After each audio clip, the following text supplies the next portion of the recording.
Hello everyone, my name is Colby, and stated by the government of British Columbia, I am required to write and present a speech for some reason. Before I start, I'm just going to say that this is not going to be about how I love my mom and my dad. They already know that. Instead, I'm going to share a couple things I've learned through my long 17 years of my life. When I think back to my childhood, moments of joy were almost a given. I guarantee that every day would be a sunny day, probably doing something stupid with my brother. However, as we grow older, our opinions of the world change, and our sense of joy slowly fades. A few rainy days might come here and there, but they aren't a huge concern. However, many teenagers and even adults go on their lives without ever cracking a smile. I personally see this in my daily life as my peers slowly become more stressed about their future. This pains me to think about, but it's what this weird thing called life does to people. It breaks, crumbles, shatters, and even destroys people, and it seems to some that nothing can be done. Well, if nothing can actually be done, I have no clue why I'm still on this stage. But after long years of research, I'm sure I found a solution. My message to the grad class of 2019 and everyone here is to just have fun once in a while and let your inner kid out. Fun might seem like a distant concept, but I feel like it should never be a chore, no matter what age. The key to this skill, however, is the balance between a serious but lighthearted life. Making time to sit back and just appreciate the little things and nice moments in our lives. I think the best thing is when you look at something and you just laugh. Maybe it reminded you of something, or it's just plain weird. The purity of these moments really make me feel good. Feeling good is rare these days, and I don't see it often anymore. People rushing to work, the hallway commotion at Aberdeen, and even eating too fast to enjoy your food. Why society rushes? I couldn't tell you, but as a society, I've noticed we have lost our ability to just chill out. Like my friend Winnie the Pooh said, doing nothing often leads to the very best of something. See, I'm not saying to just lie on your couch all day, but instead relax and take time to live a little. Me personally, I love bike rides and listening to nice music. Something about the wind crashing into my face with my favorite music just does it for me. Maybe the reason I love activities like biking is that it pushes me physically, and after I finish a ride, I'm overfilled with joy. Another thing I do which makes me simply happy is the concerts I put on in the shower. Sometimes I feel bad for my mom who has to listen to it, but deep down she knows I'm a great singer. Everyone wants to be the best version of themselves, yet how can we be just that when we're always in a hurry? In my own experience, when there's not a worry in the world, a version of me comes out, which I quite like a lot. It feels like I'm a beacon of happiness and even a light of hope for others. When you truly enjoy where you are in life, you're being authentic and it feels amazing. Another aspect of being a kid is humor. People communicate through it all the time, and if you know me, and most of you probably do, you know the majority of my personality is humor. Whether it's horrible jokes, excessive sarcasm, maybe you hate it or it just annoys you, but I suggest you try it sometime. Anyways, in 103 years, yes, I plan on living on for a while, I hope to look back to this year and this speech to see if I fulfilled the promise I'm making to myself to just take life a little less seriously than it appears. Thank you.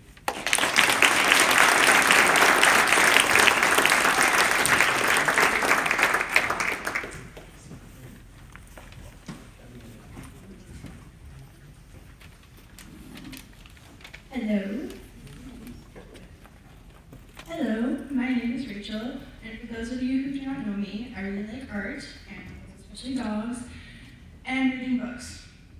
I have also found a passion in educating myself and fighting for the things I believe in, such as racial, religious, and gender equality. For as long as I can remember, I have been told directly and indirectly that I cannot do certain things because I am a girl or because I am a woman. I remember a teacher telling me that I have to learn how to please a man when I was in 5th grade, and having another teacher tell me the next day that if I speak my opinion, I will seem bossy or unapproachable. I remember seeing a story in the newspaper of a male politician saying women cannot be leaders as they are too emotional to think rationally when I was about 10 years old. I remember my childhood friends pushing me away, and when I asked them why, they told me it's because I was a girl and they cannot be seen playing with girls. I remember coming down the stairs when my dad was watching the news.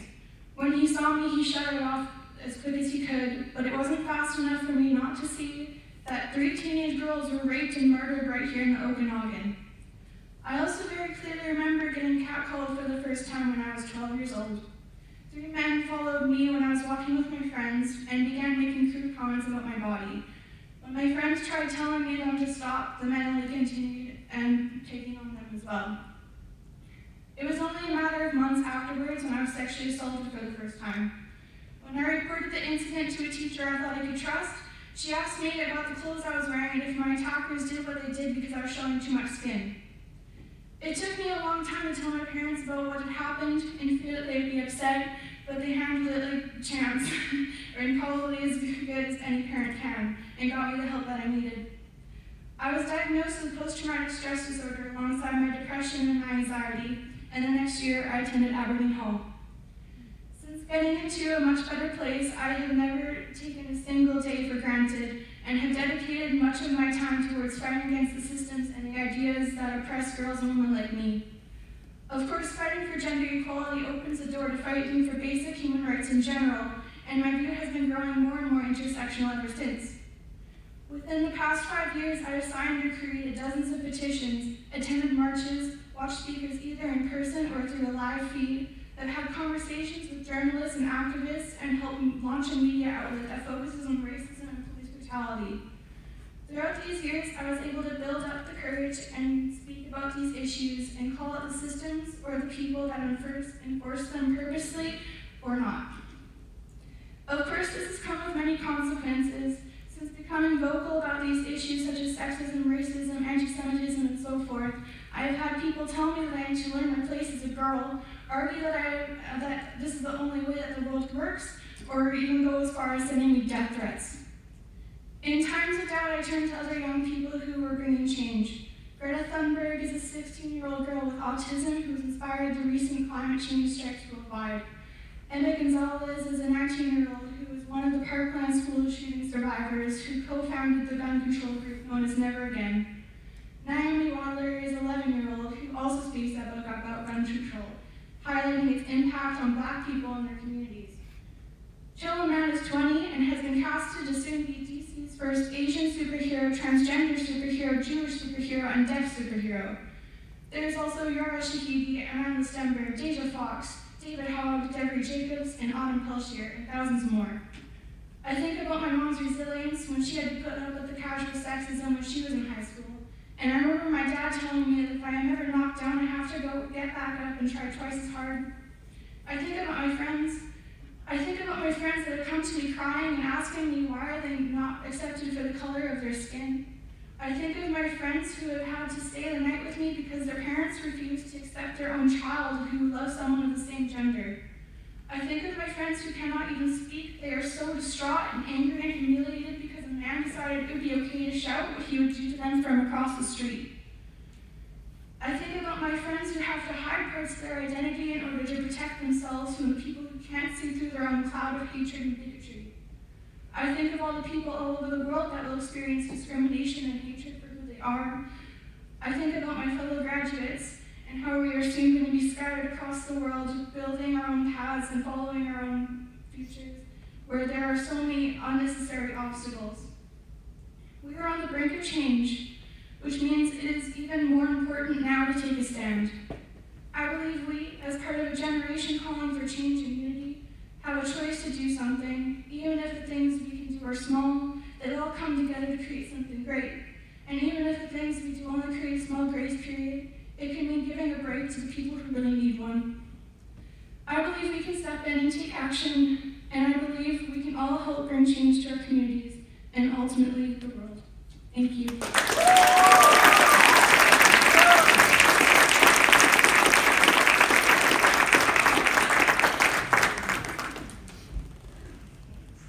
Hello, I'm Zach.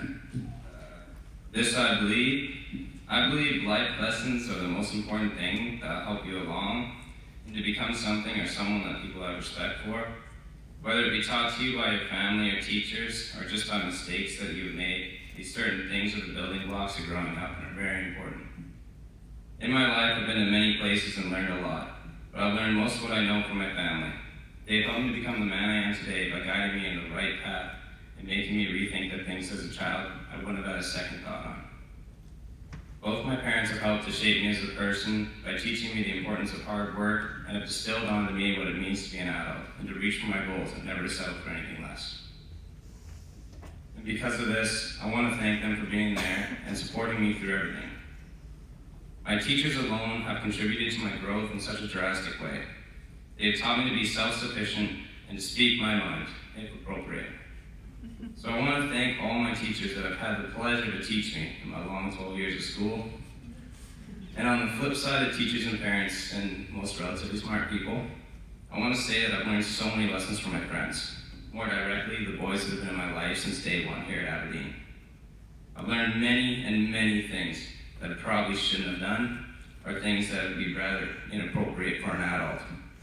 So I'm thankful that I had a few buffer years to prepare myself, and teachers fortunately had some too. Life itself is a crazy journey that you get to be a part of, and there are a million different things that will happen, most being something that you'll think back on and say, why? But what most forget to see is that with the things that make you step back and reevaluate are inevitably the problems that become the solution, and to help you grow and to become a more valued person, such as myself. But most importantly, my own mistakes as a man have been the most beneficial to my holies or sharing nature. I've done a lot of things that would make you wonder, or even make you reconsider your own life. But it's not about the things I've done or how disappointing they were, but about the fact that they've created a stepping stone for me, and helped me to be able to grow and learn. I choose to believe that the most beneficial lessons you'll ever learn are created by you and the mistakes you've made, or an elderly man. They're always wise.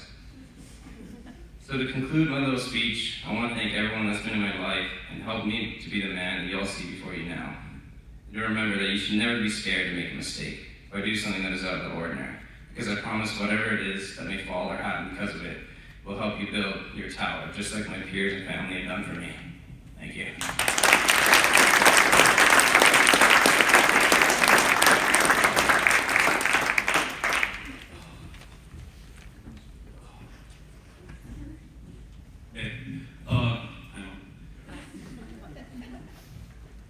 Deciding what one pursues after high school is one of the most daunting experiences someone faces in their life. When I came to this school at the start of 10th grade, I was 15 years old and certain of exactly what I wanted to do with my life, step by step.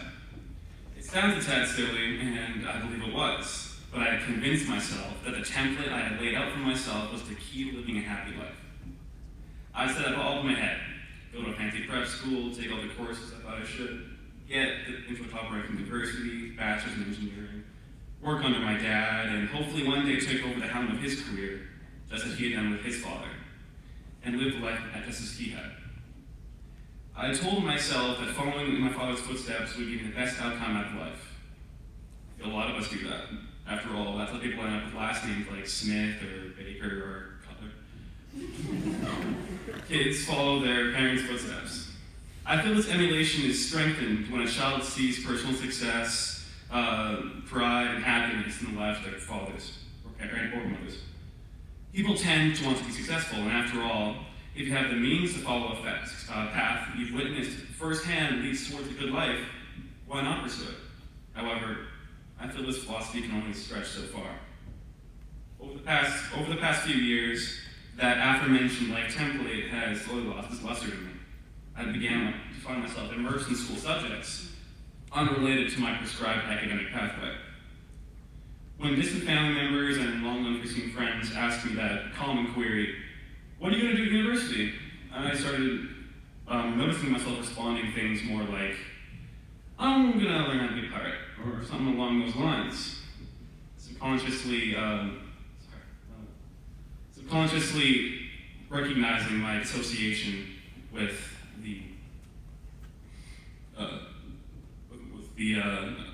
what I want to do. This school year, at around the time we were submitting for early admission to university, my dissociation had hit its pinnacle. I was infatuated with philosophy class at the time. and my heart was telling me to pursue a further university. I brought it up to my dad, and he responded a sobering opinion that there's not really a career waiting at the end of that degree, and it'd be kind of a waste of time. Now, being the aspiring philosopher I weighed my options. Nietzsche had said that the definition of a good life is to look back at one's actions and with no regret. With this, I used Jeremy Bentham's hedonistic calculus to weigh the template against my newfound interest. What that ended up boiling down to was that it'd be a better decision to play it safe and apply for engineering, leaving the arts as my backup application, as I reasoned there to be more opportunity for success, happiness, and fulfillment of life. And education is something I'm not passionate about, but is highly applicable, is a better wager than a relatively useless passion. I submitted my applications and put off thinking about it until a couple weeks ago when acceptances came in. Now, not only did I choose to have to choose the location of my education where I spend the next 4 or more years of my life, but also felt myself having to suppress the desire to pursue humanities and set my arts offer over engineering. Since I set out my applications, people have told me they could far easier see me as a professor or a lawyer or even a politician rather than an engineer of some matter. And I feel that I may enjoy those careers a lot more than working numbers and design for the rest of my life. Since none of those 3 careers or choices are necessarily something you really need to get into, or you can get into just with an undergrad, I could do those things with an engineering degree, and not be too removed from each's respective requirements. But completing a humanities degree would work too. And I felt as though I get a whole lot more out of such experience, though likely not from the education itself. I feel like I'd enjoy the arts greatly, and it could be potentially useful given my career, but a hard science with a real-life application is a great tool that ultimately is likely a wiser move. So here I am, 5 days out from my acceptance deadlines, still undecided. I hope I'm able to make the right move, in that as time moves on and my life becomes what it does, that I don't too often ask myself, what if, regarding the decision I'm about to make in the days to come. And I hope that what I do choose helps me live the good, regretless life that I feel many of us want and some of us truly do achieve. Thank you.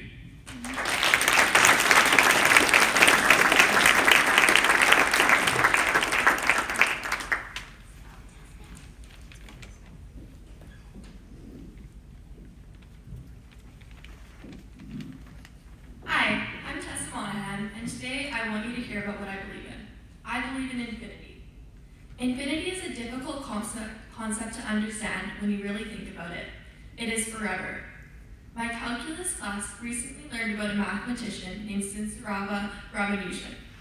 Ramanujan had no formal training and worked incredibly hard to be taken seriously by the great thinkers of the time.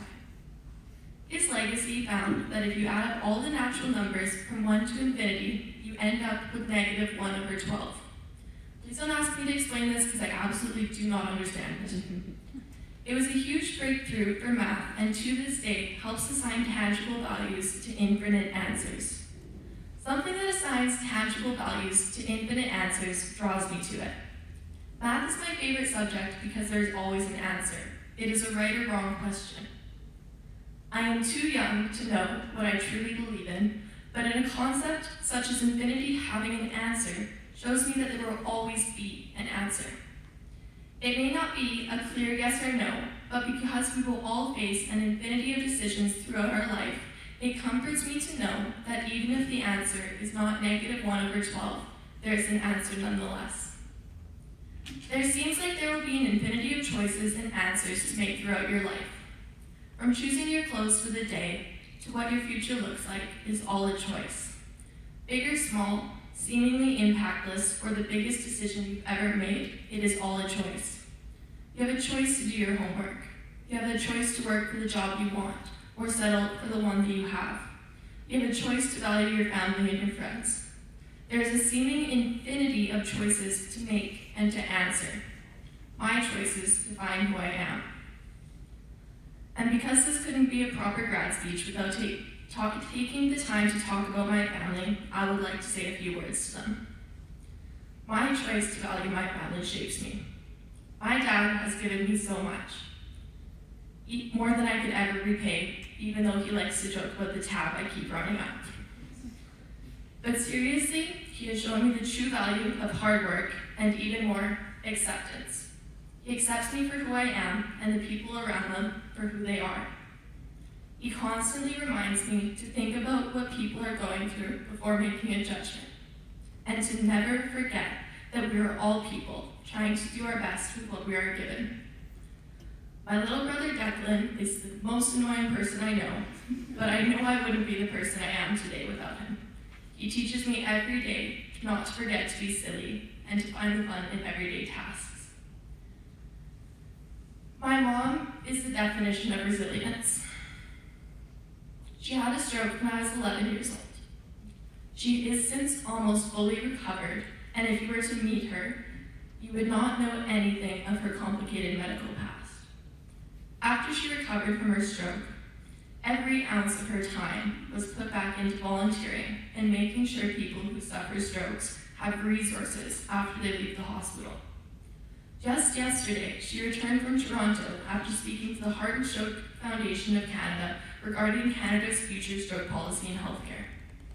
Her true intentions lie with nothing but goodness to make sure people who are now in her previous position are supported and have the resources to return to their life as well as they can. There is so much more she does for the stroke community, but we would be here for a very, very long time if I tried to list it all. So I will conclude my speech here and say thank you to my family and to Mr. Mullaney, who inadvertently gave me the inspiration to write this speech. Thank you for listening.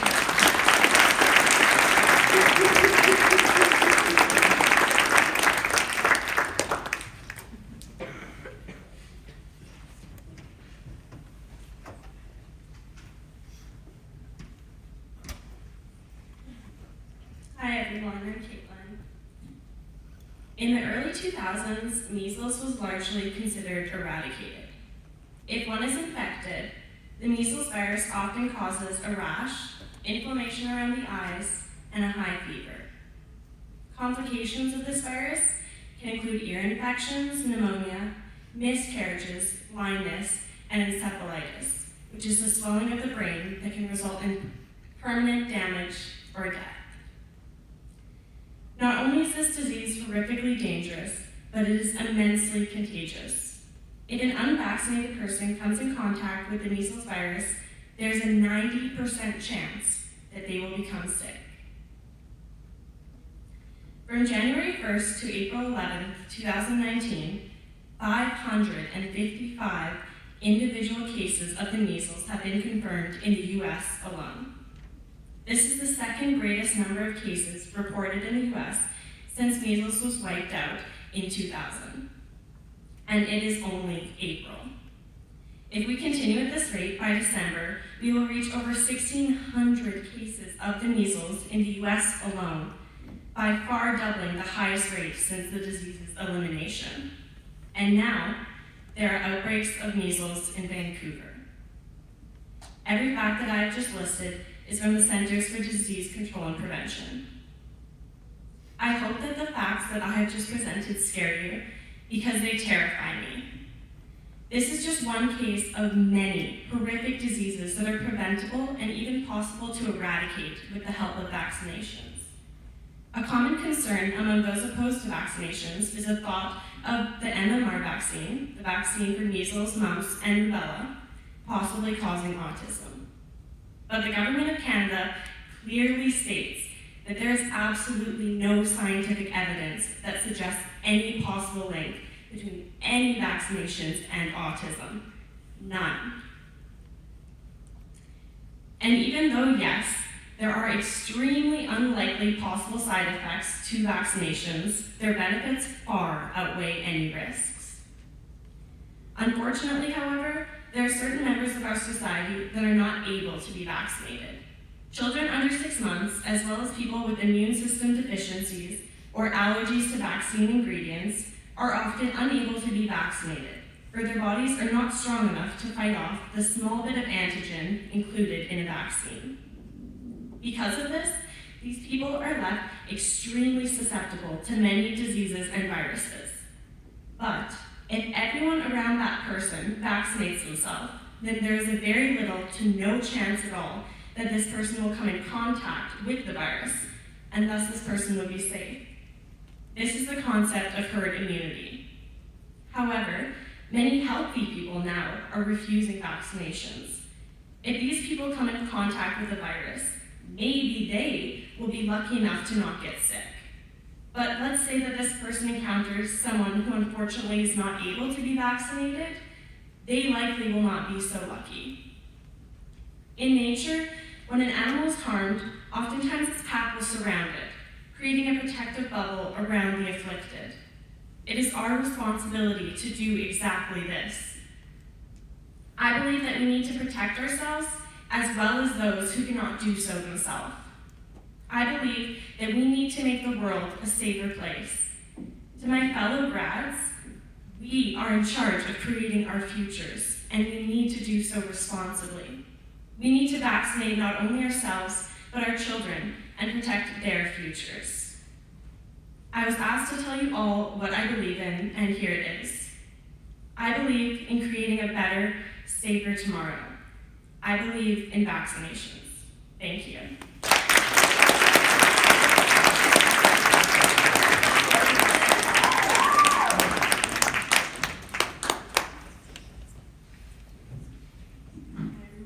My name is Kirsten. I decided on my topic and wrote my speech the night before the first day of grade 12 because I was scared. Not to start my classes or to meet new people, I was scared of getting close to graduation and being on my own. From the time we were kids, we all wanted to grow up to become adults. We wanted to start careers like being doctors, lawyers, or singers, and I was no exception to this. I wanted to be an artist who lived in a castle, and to quote my kindergarten yearbook, buy everything at Toys R Us. Moving through elementary school, I don't think I'm alone when I say I've always wanted to be in the grade above me. I was constantly craving more respect, more power, and to move closer to growing up. Though many adults told me that things get harder and more complicated and to appreciate being a kid, I never listened. Even going into high school, when classes got harder, social pressures were way worse, and signs of true adulthood began to appear, things didn't change. In fact, they got worse. I was now a teenager, constantly battling with my family, continually believing that my parents are wrong, I truly knew it was best, and I could do better on my own. At that point, I really wanted to see how I could do with more independence. Being a kid just seemed so uncool, and if I was older, it would somehow make me more popular. If in grades 10 or 11, you would ask me if I wanted to graduate, I would say yes with great certainty and excitement. At that point, I probably would have told you I wanted to move really far away and try something new and see a new perspective of the world. And now that I'm here, I've reached grade 12, the pinnacle of my inner child's dream. I finally disagree with my inner self and agree with those adults. I am standing here today telling all of you that the idea of going out into the world and trying to build a good credit score scares the living life out of me. What was I thinking? How did I possibly think that was a cool grown-up thing to do? I wish I could go back to the time where my biggest concern was whether my friends wanted to have a play date or not, or if I would build a fort or play tag with my sister. Now, almost every decision we make from here on out is important. What school we choose to go to, being more mindful of where our money goes, or even driving a car, or making a good speech. Take me back to the time where I was obsessed with boys and keeping up on fashion and doing things with little to no repercussions. Take me back to the time where if I ever made a mistake or felt sad, my mom would wrap me up in her arms and make all the pain in the world disappear. Now, if we made a mistake such as paying our credit card bills late, your mom can comfort you and make you feel better, but you still have to pay the late fee. Though it may sound like I'm telling you all to be scared of the future because of the added responsibilities, it's really not. The future is filled with endless possibilities where you have the potential to be very successful and be truly proud of what you've accomplished. I'm also saying that there are years and years of being able to do this, so why the rush? Don't be those adults that tell you to stop growing up so fast because they are the ones that have regret. I cannot go back in time, but if I could, boy, would I go tell my bratty 12-year-old self to realize your parents make your life unbelievably easy for you, and you should be more appreciative. We all still have the ability to change the future though, and with this, I believe we all need to slow down, reflect, and cherish what we have instead of what we could have. We need to worry, how about we worry less about what the next few years of our lives look like and start to treasure the remaining few months of high school with our amazing friends and family alongside of us. We actually need to stop and smell the roses instead of running past towards the bigger bouquet, because though that bouquet might seem prettier, it might not have any beautiful smelling roses in it. Thank you.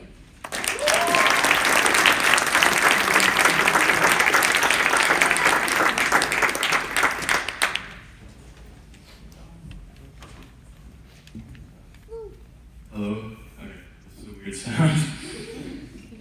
Alright, I haven't really any idea how to start this, so I thought I'd share a thought of you, a thought that occurred to me recently. To introduce this thought, however, you need some background information onto who I am. My name is Simon Jobst, and I grew up on a cherry farm.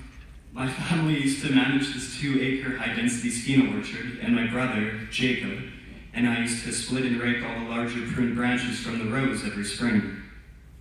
The property itself belonged to a woman named Marion Binney, and one day when I was around 10 or 11, she shot up a conversation with Jacob and I when we were on a break. This was 8 years ago, so I naturally lacked the memory to recite what she told me perfectly. However, it amounted to something similar to this. Enjoy every moment of your youth, because when you are older and have seen the seasons of life fade by, you will cherish every one of those moments deeply. I was rather unusually perceptive at that age and really internalized what she said, so I tried it. I'm still trying now. Like I've said, I grew up in the midst of the bustling agricultural life of Lake Country. While all the children/teenagers went camping or to the beach, I woke up early to sort cherries for seemingly endless amounts of time on the sorting belt, sold our produce to the eager crowds in Vancouver, and more recently set up the 8-foot ladder and plucked the very fruit of our efforts from the tree itself. I genuinely despised it then. Especially social media. Oh boy. It was lovely to see so-and-so with their feet up sipping sodas in some beach somewhere. I couldn't see past how apparently unfortunate I was to have my life ripped out of my desperate hands. Now, I don't hesitate to say that my attitude towards my youth work experience was misled. Every year we hire a small group of temporary foreign workers, usually from France, Germany, or the Netherlands. Some of my happiest moments have been spent with these individuals, and several of them have become my lifelong friends. Moreover, I've spent countless hours helping our customers at the Vancouver farmers markets and those early mornings and answering the much too frequent question, are your cherries organic? Crack a smile on my face every time. My brother and I, and maybe Lewis Jenkins, who isn't here, are the only kids in the school that can prepare a 1-pound bag of cherries by eye, or choose 7 peaches that will be ready in 4 days on the counter, or pick a metric ton of fruit in a season. Sure, this sounds silly, but when you live this life, it's really not, and I'm so proud that I've had the opportunity to partake in this road. What frightens me, though, is that this will soon end. I will set my last ladder, pick my last cherry, and serve my very last customer. The time will come where Jacob, Mary Louise, John, and I take off our hats for the last time. The hardships we have overcome together have taught me immeasurable lessons, and I thank you so much for the opportunity to work alongside you. To conclude, I'd like to address a certain quote that was in Paulo Coelho's The Alchemist, everyone's favorite book here, I'm certain. Coelho presented a situation in which an individual was asked to carry a teaspoon of lamp oil while wandering the world. His paradox was this: how does one see all the marvels of the world and never forget the drops of oil in the spoon? It seems in today's world we strive to accumulate as much lamp oil as we can and hastily pour its essence into our finite spoon. What happens when life goes on and at the end your spoon is flexing under weight and you've succeeded at not spilling it but have failed to wander? Coelho added that the problem is that we don't even realize that we're walking a new road every day. How will we ever know what lies on the other side of the road if you never walk it? When I was younger, I would have loved to have stayed on the side of the road I yearned for, but throughout all of my experiences with agriculture and life, I have seen a glimpse of what lays beyond. Forgive me if it seems as if I am being critical, because I certainly don't intend to. Everybody's road is different. Oh boy. Although many of our roads are ending to begin again, many individuals are wading through its confusing traffic. What they don't see is that the map always exists. Perhaps my words here today may be a guide to you. They certainly will be for me. Thank you.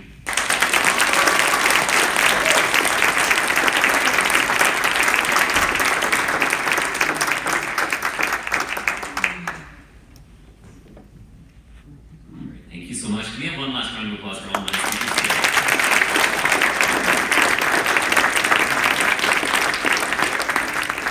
I hope you enjoyed that as much as I did.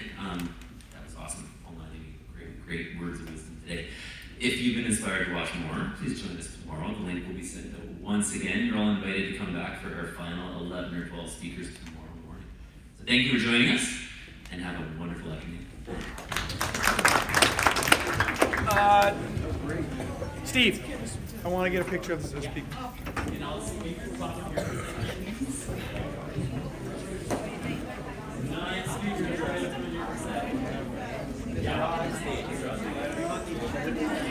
Yeah, we can leave them because we'll need them tomorrow morning. Thank you, though.